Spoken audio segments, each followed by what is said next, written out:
Good afternoon. I'm Dara Bunjon. I'm the food enthusiast here at J More Living. I'm a food writer, food stylist, PR maven, and a frustrated baker. Those of you joining us live, drop your comments and questions for my guest or myself into the comment box, and you'll see me turn my head from time to time to check in. We'll, answer those questions. Let's see. I guess you want to know who the guest is today. Today's guest on the Food Enthusiast is the youngest major winemaker in Maryland, winemaker and vineyard manager Rachel Lipman, winemaker at Loew's Vineyards in Mount Airy, Maryland. Loew's is known for their award-winning dry white, rosé, dry red, mead, and sweet wines. Their history goes back 5 generations. Rachel is an in-demand speaker about her family's story. Let's bring in Rachel. Hi there. Thank you for having me.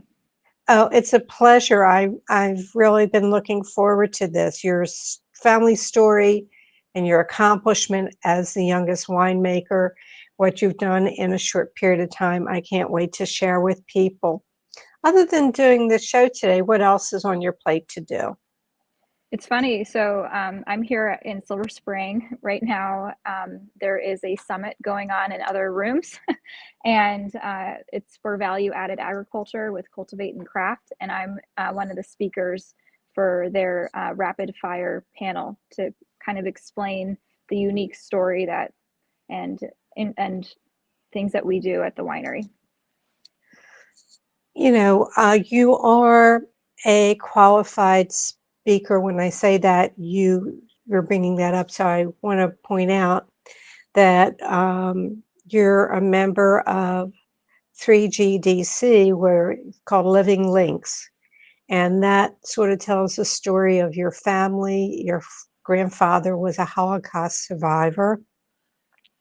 Can you tell us, number one, a little bit more about the Living Links? And then let's talk about your grandfather and what he brought to the U.S. and what his life was like and what is happening now with Lowe's. So Living Links, it was actually founded by my Aunt Jen Mendelson. It is an umbrella organization essentially of multiple chapters of grandchildren of Holocaust survivor chapters from throughout the United States. I think there's one actually forming in Canada. And the mission is that we are the last living link to have heard our grandparents' stories of survival from the Holocaust. So I actually am the vice president and secretary for 3GDC. So for grandchildren of Holocaust survivors in the greater DC area. And our mission is to not only preserve the legacy of our grandparents' story, but also to share it with others. So we speak to schools, to military bases, to organizations. And so we have a training program that our speakers go through. I was also through that program as well. And it's a really interesting organization because we all have different stories from our grandparents, and then we get to do something that's so meaningful by really keeping that memory alive, and with other initiatives as well. But our main initiative is to have speakers. Right. And something in doing this, your grandfather came to the U.S. really with nothing, and I'm going to let you tell his story, but by maintaining and telling the stories, because these survivors, when they come back, they don't have, the family pictures. There's nothing that they're bringing with them. So this verbal history is really important. Tell us more about how your grandfather, what he went through. And, we talked about 5th generation winemaker, mead maker. So could you tell us a little bit about that? Yeah.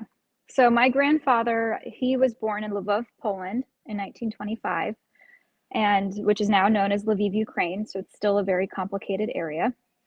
So my grandfather, where he was born, it was this, Lwów was actually going through like a Renaissance period when it came to alcohol production. So they had, in my grandfather's family, over 5 different very large businesses of honey wine production. So essentially, like, these businesses were so large that they took up entire blocks in the street of Lvov.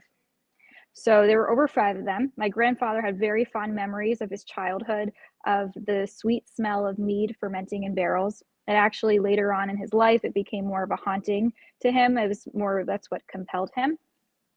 But my grandfather was part of this large family. It was over 80 people strong. And if you were to think about the population of Jews in Lvov, before 1939, there were about 200,000 Jews that existed in Lvov. And there were only 800 survivors to have survived, Jewish survivors to have survived out of the Holocaust there. So my grandfather, he really lost all of his family. And it was not so typical, but he did. And he survived Auschwitz. Before that, he was in a political prison. He was in Flossenburg concentration camp, and then also a death march to Dachau, where he was liberated by the Americans, which actually happens to be on the same day as Yom HaShoah this year. So when he came to the United States, I mean, he really did have nothing. I mean, I think he had a $2 bill in his pocket, and he had no family. Most of his friends were murdered during they're murdered in the Holocaust, and he had to restore himself and figure out what he was going to do. And when he came to the United States, he became an electrical engineer, ended up meeting and marrying my grandmother, and then building a life. They had 3 daughters. And throughout that time, he was always kind of home brewing and making mead or wine in the basement and crawl spaces. And I think it was just something for him that he had this feeling that he wanted to reconnect to his roots. So before he retired, he and my grandmother built Loew Vineyards. They bought 37 acres in Mount Airy, Maryland, and then started the winery. And for him, it was something that it gave him such a source of pride. And as you mentioned before, we didn't have any pictures. The only thing of an heirloom we have are stories.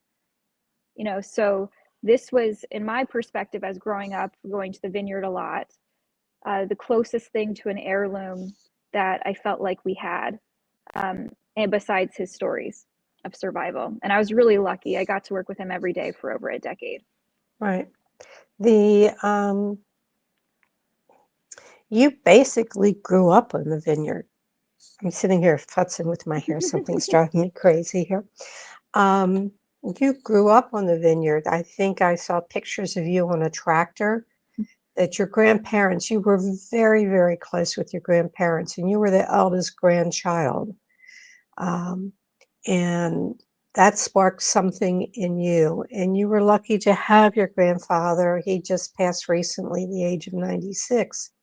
So he had a full life and was able to see your accomplishments. And I think, weren't there other family members involved with the vineyard? Yeah, so I grew up in Montgomery County. We spent a lot of weekends, like Sundays, and helping with harvest at the winery.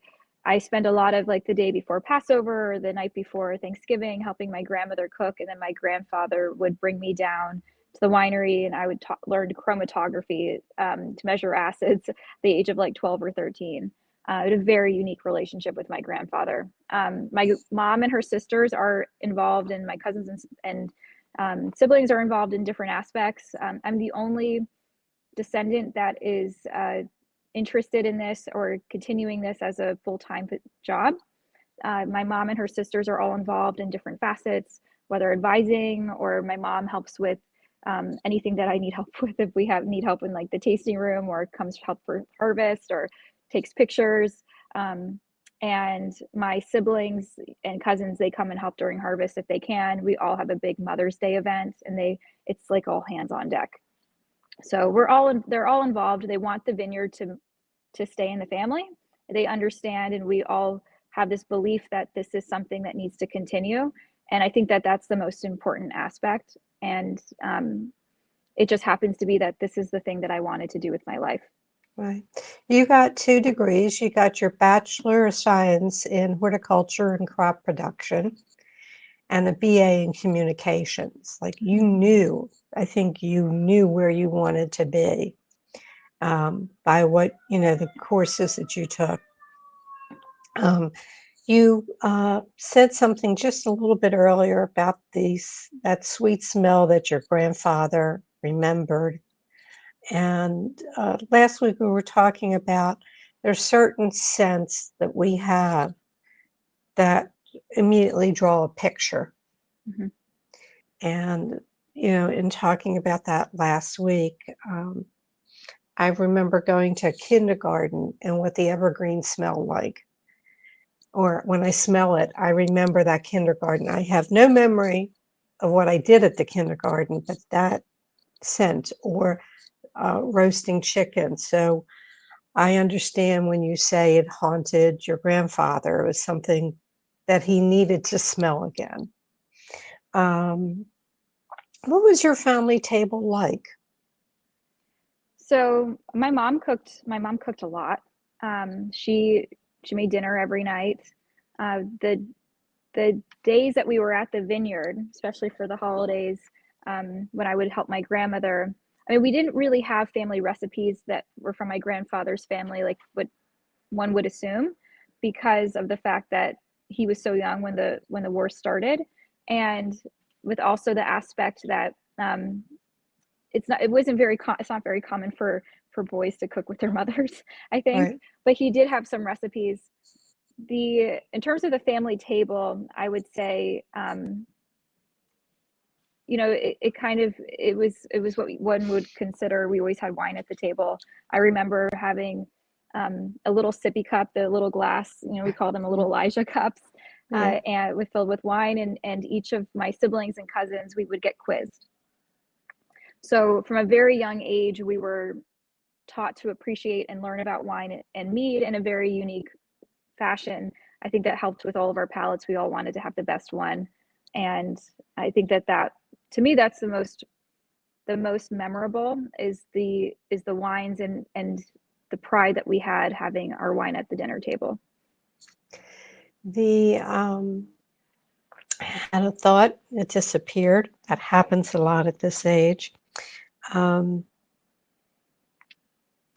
Let's talk about mead. I think some people might think, oh, mead's, what they did ages ago in a mug in England and beer or something like that. But mead, it's just like there's mead and there's wine and there's subcategories. Tell us more, because the family history was in making mead in Poland, and this is what Loew's is continuing here and now.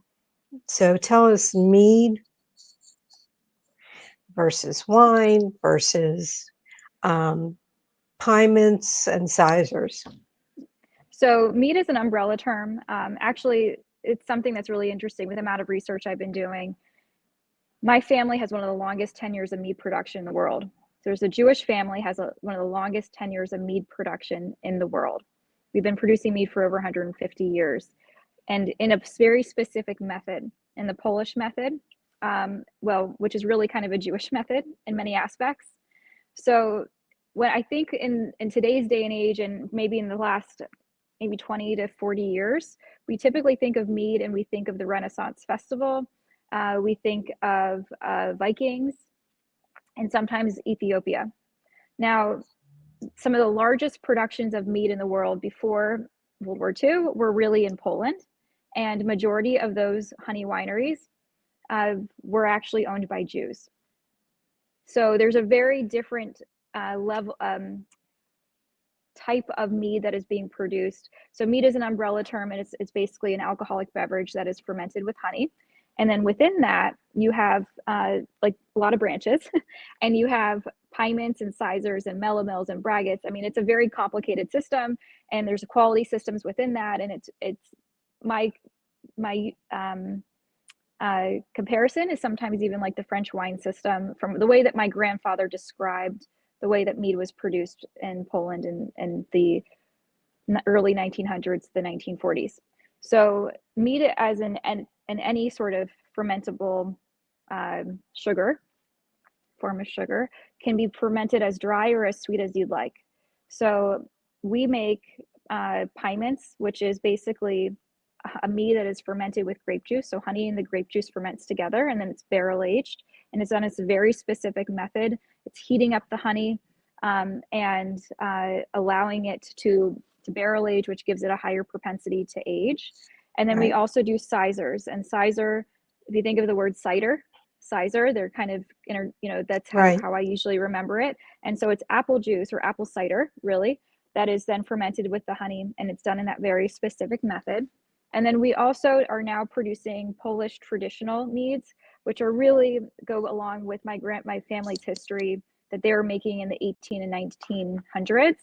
And that's literally just honey and water. And it's barrel fermented.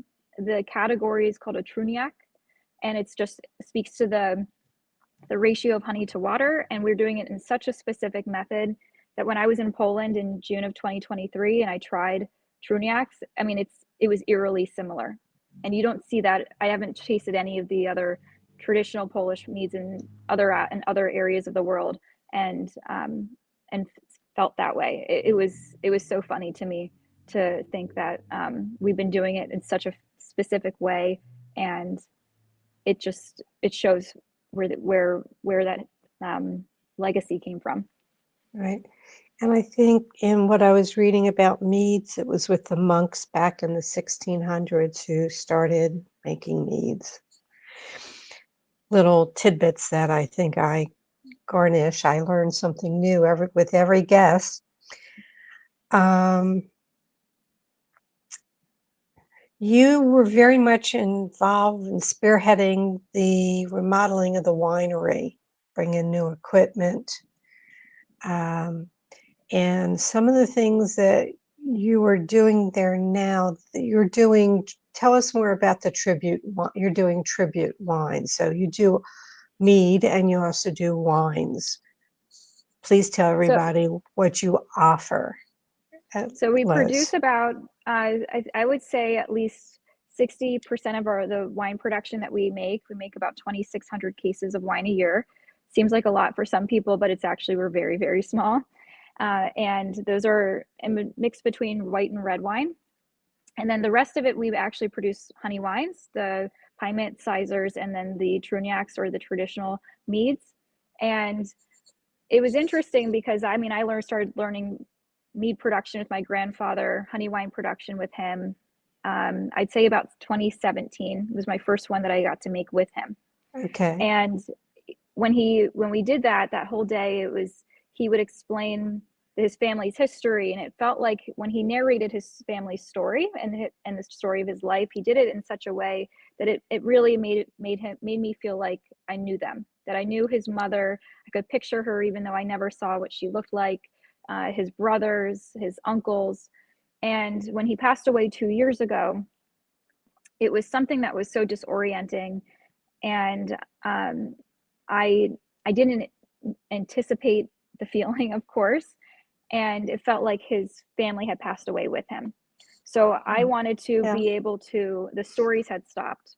So I wanted to be able to find a way to share those stories and bring them to life, because that was also something that helped me through the grief, which is wine and mead, and when you're making a product, it's very personal, no matter how you shake it, really.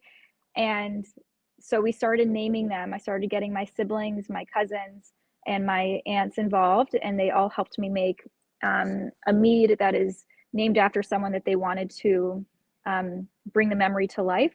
And they're all very different. We have 8 of them now, and they're all representative of different parts of the family to an extent.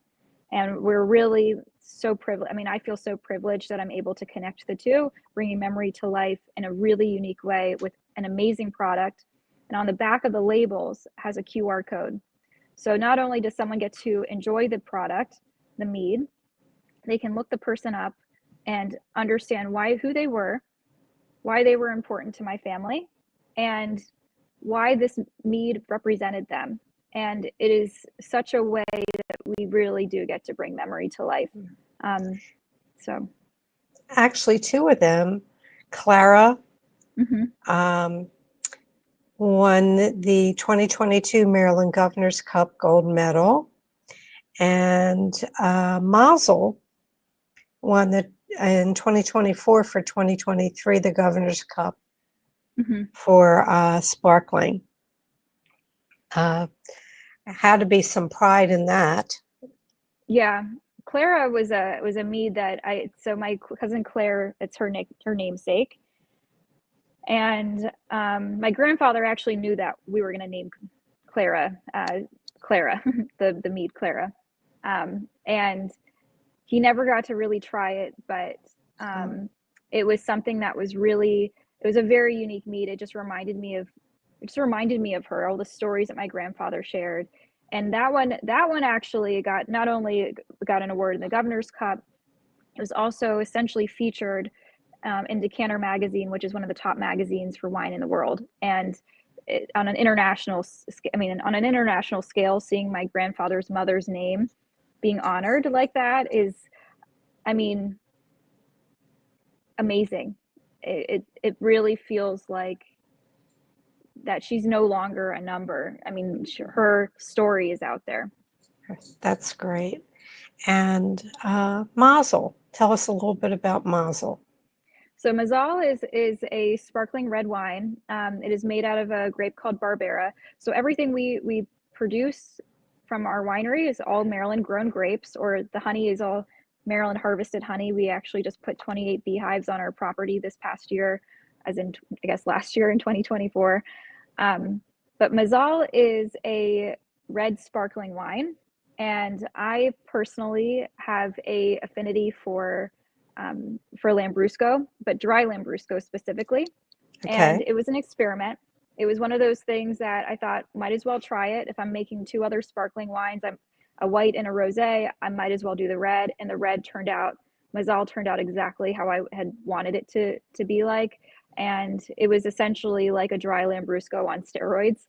And it really it did very well in the competition. It's been very popular for us. It's an ultimate charcuterie wine. If you're having a get together with friends and you just want to have something sparkling and but not champagne or not something sweet to drink, it's dry, and it hits all of the cylinders in my perspective. Right. And just, all the information on Rachel and Loew is coming up in the comments section, but it's not hard. You can go to the website. You can buy any of the meads or wines. They are available on the website. And I guess how many states allow you to ship? 36, 37? I think we're in like almost 40 states at this point for shipping. We do have a wine club quarterly allocation, which has been really great because some of not some, there's a good amount of our wines do sell out fairly quickly. And so it gives members an automatic way of having first access and guaranteed access to products. So that's really nice. But yeah, our tasting room has most of our full line available. Our wine club has access to the full line, of course. Right. So if you want to reach out, if you want to purchase, it's loewvineyards.net, LOEWVINEYARDS.net. And again, it'll come up in the comment section. You are very much involved with you've been appointed by the governor and commissioned to represent Maryland's viticulture industry as a member of the Maryland Agri Commission. Can you tell us more what you're doing with them? So we meet every week, or not every week, we meet every month. And we go over and share what's going on in our industries and try to find ways to work together to improve and also just kind of create from all different aspects of agriculture. We discuss ways that, how we can support each other. So there's a lot of, I'd say, aspects of the industry for the growing season when, all of our work is really dependent on weather and different insect issues and trends and just how the market is working. So it's really important to be able to understand what's going on in different avenues of the agricultural based industries. All right. And I think your grandfather, Lowe's, was one of the early members of the Maryland Wine Association.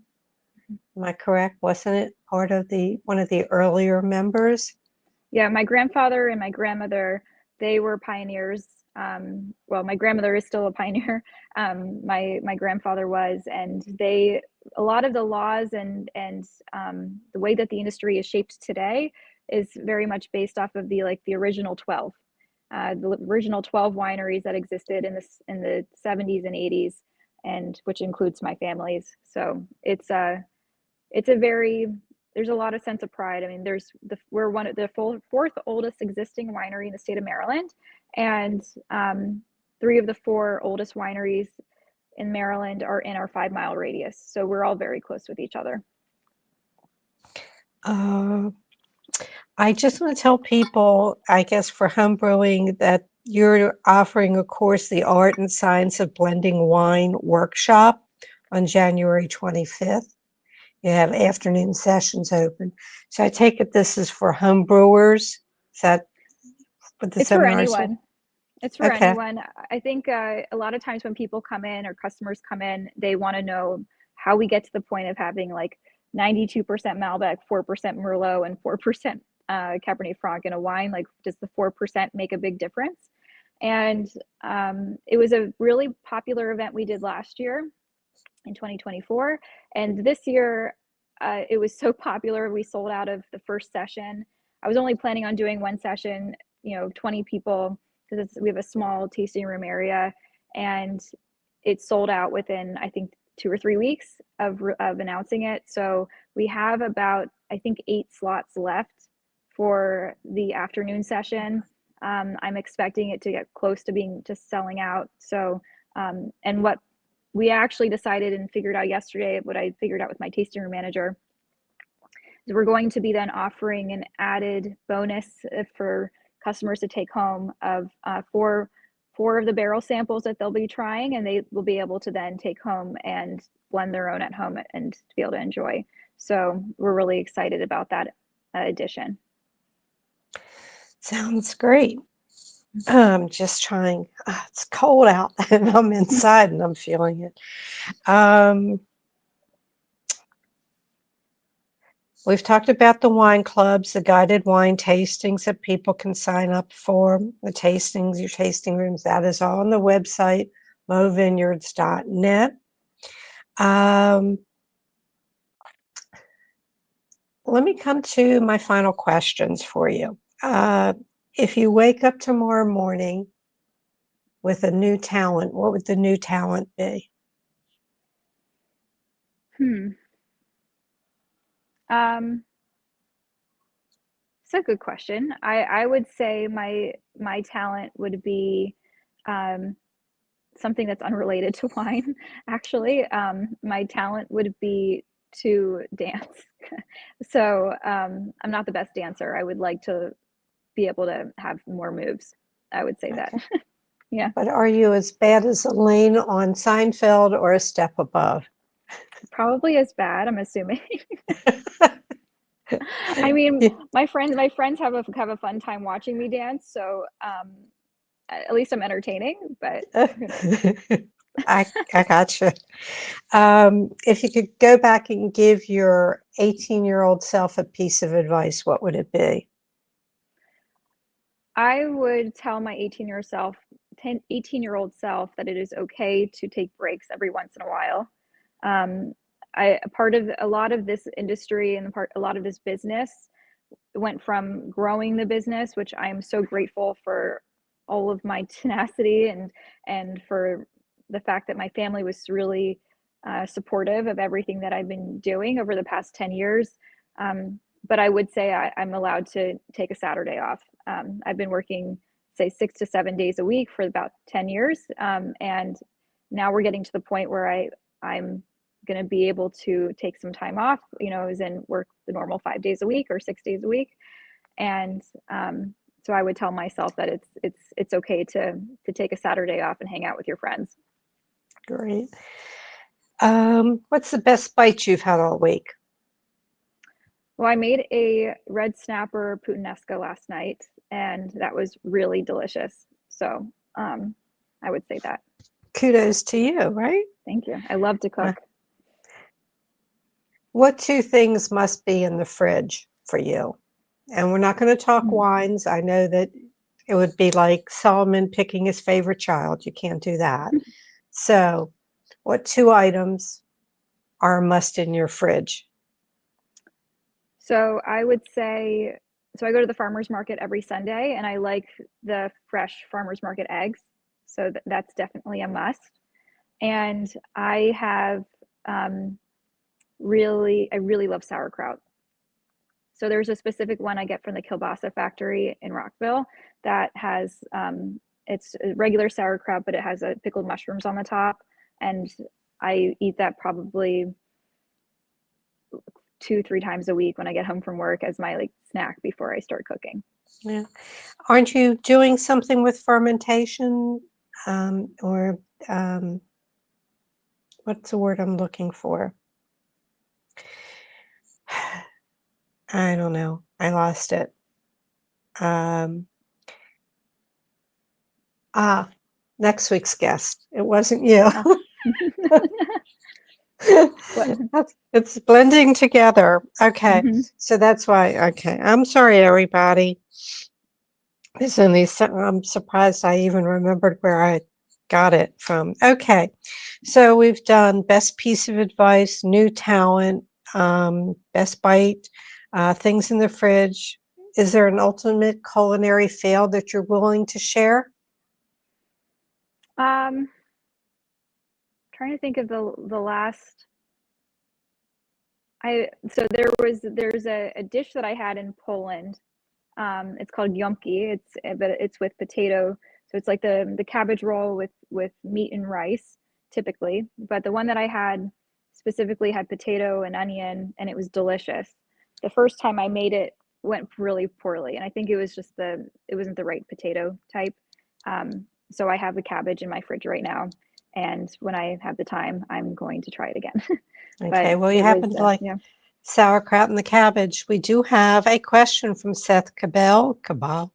Do you think we're going to get wine in grocery stores in Maryland anytime soon? I don't know. It was a shock to the industry when that announcement was made for Maryland. To be honest, as a small business part owner, really, and someone who's worked in retail stores, beer and wine retail stores for over starting when I was 18, um, and working as a distributor, I think it's going to be pretty bad for the industry as a whole. I think that it seems great for people to be able to get everything in one fell swoop, but it's not going to be very positive for the local wine industry. So I don't know if it's going to happen. I'm not so thrilled that they even announced it. I think that I would rather have my wines with stores that actually care about my products than large, stores that don't are going to put them on the bottom shelf. So Right. And I mean, what you're going to find in the supermarkets would be the big wineries. It's not going to yeah. be the locals because production is limited. If Mm-hmm. you can't put it in all the Whole Foods or all the Safeways in Maryland, then they're not going to give you a SKU anyhow. So, Yeah. okay. What didn't I ask you that I probably should have? Um, I would say, I guess what we have coming up in our future.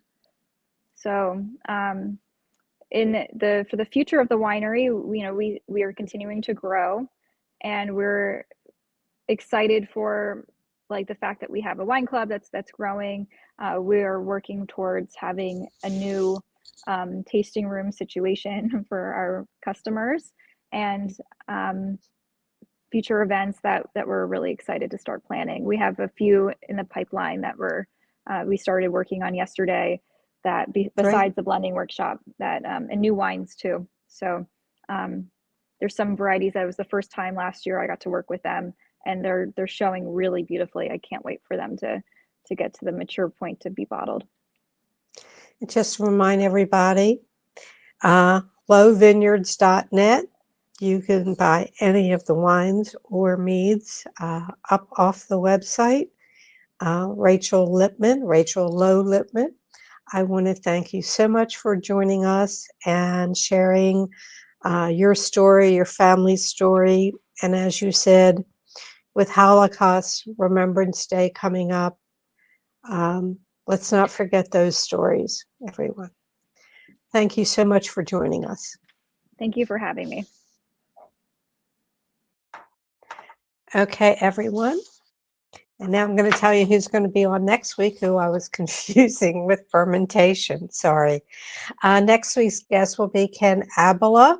He's a PhD, food historian, professor of history. His most recent book is Opulent Nosh, a cookbook for audacious appetites.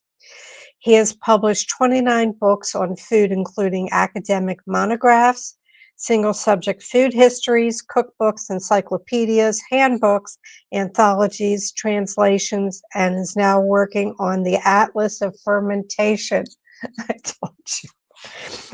I knew it somewhere. I was thinking of sauerkraut not fermenting. So I got off track, which is nothing new. All right. Feel free to reach out to me via my email at food@jmoreliving.com or my Instagram at Dara Cooks. And on Facebook, I do have a page called The Food Enthusiast. You can sign up at jmoreliving.com for the free This Week in Baltimore Eating newsletter. Go to the website and on the menu at the top, click on Connect and fill out the form to get this email sent to you. It's recipes, it's food stories, it's what's going on in Baltimore food.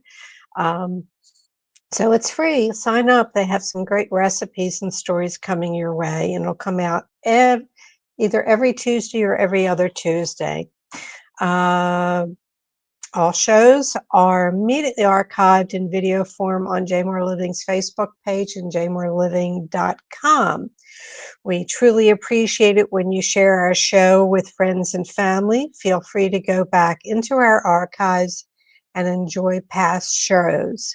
And before I forget about it, I do have Ken Abela's book. This is an Opulent Nosh, so you might want to look to get that beforehand, and we can talk about that. As always, may your plates always, always remain full. I hope to see you here next Thursday.